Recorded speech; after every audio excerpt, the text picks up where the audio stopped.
Let's talk about the books that I've added to my collection during the month of July. So hello my fellow fantasy book lovers and welcome back to my channel, or if you're new here, hi and welcome. My name is Kathy, I'm a god girl from Belgium who loves to read fantasy books. Today's video is going to be my July book haul, so all of the books that I got during the month of July, and I actually did pretty well to my standards. I didn't get too many books, but I also didn't stick to the buy only one or two books rule. Now, I want to start this video with two books that I actually pre-ordered that arrived during the month of July. The first one is The Hemlock Queen.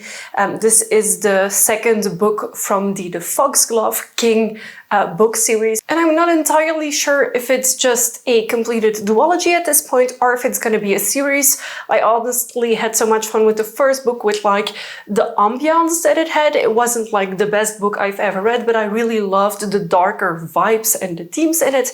So I got the Fairy Loot special edition because I also had the first one in the special edition, and I love these dark floral designs on the side of it. I'm actually planning to get this arm tattooed in a dark floral style.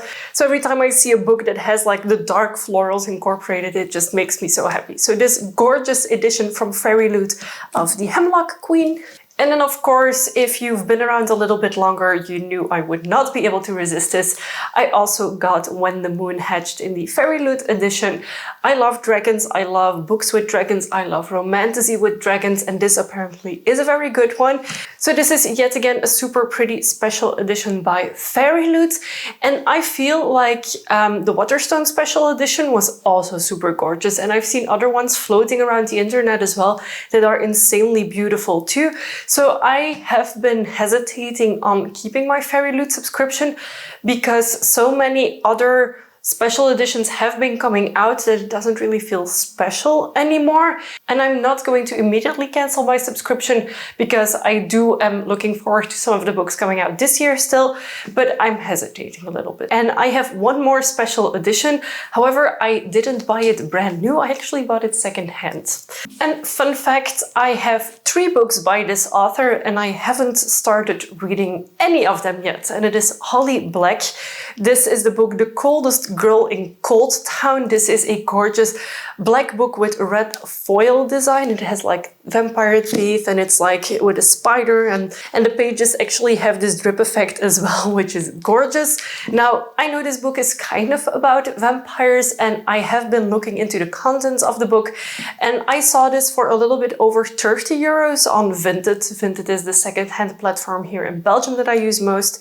Yeah, so I saw this. I have been following these books for a while, but they're often over 50 euros and I find that a little bit too expensive for a book that I don't even know if I'm gonna like it. So one of the girls selling it was selling it for 30 euros and I was like, get here in my basket. And I'm super excited that I have this book. I'm not sure yet when I'm going to be reading it, but I'm happy I have it. And if you're looking for special editions and you live in Belgium, know that you can find them often on Vinted, on eBay as well, but eBay is more expensive, I feel, and Vinted is more local, I feel, as well. So this one came from France, if I'm not mistaken.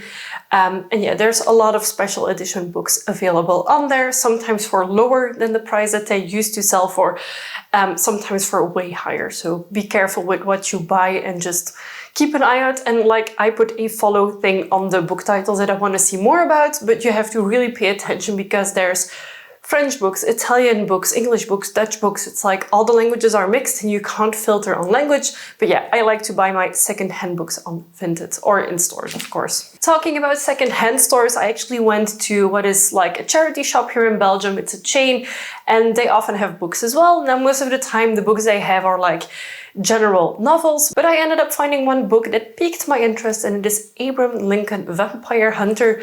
I actually haven't seen the movie of the series about this, so I thought maybe this was a good read for whenever I want to get more into vampire books, like even more, because let's face it, I have a bunch.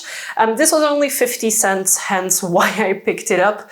My partner got a lot of Star Trek books in the charity shop that we were at for €1.50 each. I think there were like over 30, so it was insane. We had a good day that day.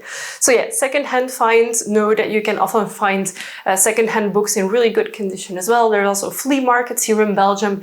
I prefer to read in English, and here it is a little bit more hard to come across English books. Some bookstores, even like normal bookstores, don't really have a big assortment of English books. So finding secondhand English books for 50 cents that are somewhat up my alley, I cannot leave them there. The final two books I got, I actually bought off of Amazon. The first one is a book that I love. It is Lost Souls by Poppy Z. Brite, but I actually only read it in French for some reason, and I haven't bought it in English yet. So when I was buying the other book that I'm about to show you on Amazon, I was like, maybe I should add it and reread it pretty soon, because it has been a while since I actually read the book in French, that I want to reread it in English to see how the vibe is and if I still love it as much as when I was younger. So Poppy Z. Brite's Lost Souls. And for those wondering, this is vampire horror. From what I remember, it is a very young person that we follow around who's like exploring the way they feel and what they are, and they encounter vampires. But it's all like very dark and grungy environment, and there's a lot of gore in these books as well, if I'm not mistaken. So I'm curious to what I will think about it now, X years later that I'm reading it, and especially now that I'm finally reading it in its original language, which is English. And then the final book that I got is the fourth book in the Court of Dragons series. This one is called Court of Dragons and Ruin. And if you want to know what I think about this book, go to my July reading wrap-up video, because in this video I'm not going to talk about the contents of the book. I'm simply going to talk about the condition of said book. Now, I know Amazon does this a lot, and it is actually print on demand. And you order a book, they print it, they ship it out to you. This book is falling apart, and I've read it once, and even when I was reading it, pages were coming undone. Like, there's entire pages with the story just coming loose. This is page 5 of the book.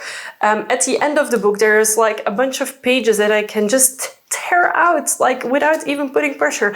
I started opening and wanted to start reading the book, and literally the page that was in between like the info and the dedication and then the first chapter, it came undone and it flew away, and my cat started playing with it. So yeah, I'm not really happy with the condition of nowadays print-on-demand books. I know not all of them are like this.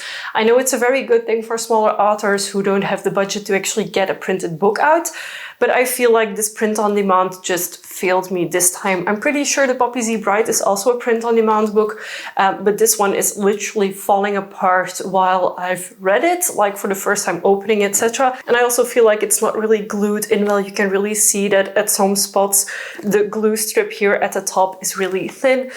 So yeah, I was able to read this book, thankfully. I haven't lost any of the important pages, but I feel like this is not the best thing to happen to books. And basically the Court of Dragons series, if you don't know anything about it, is a Why Choose Romance series. It's a fantasy series with a seemingly human girl and then dragon shifters. Like, they're the dragon kings of separate kingdoms. They have elemental elements, and each of them is interested in this girl, and it's a Why Choose Romance.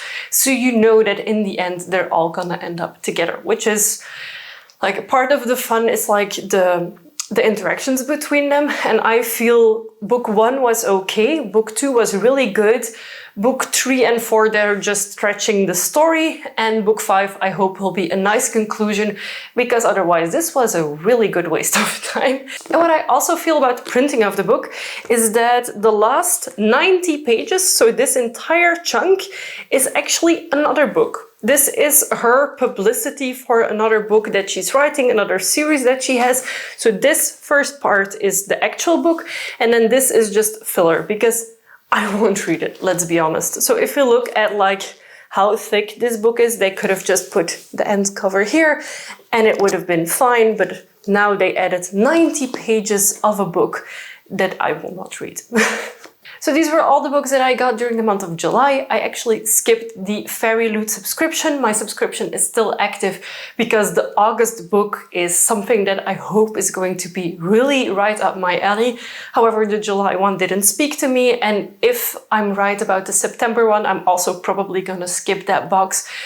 Simply because some of the stories aren't my thing. I like good demons, I like dark romance, I like high fantasy, but some of these books are just not what I like to read, and that's perfectly fine. Feel free to let me know in a comment down below which books did you get during the month of August, or if you've already read one of these books, which one did you really enjoy? As always, you can find all of the books that I've mentioned in this video in the description box down below with direct links should you want to buy them yourself as well. Of course, if you like this video, give it a big thumbs up, and if you haven't already and you'd like to be, feel free to subscribe to my channel. I make new videos every week and I would love to have you for every single one of them. Thank you so much for watching. We'll see you very soon with a new video. Bye!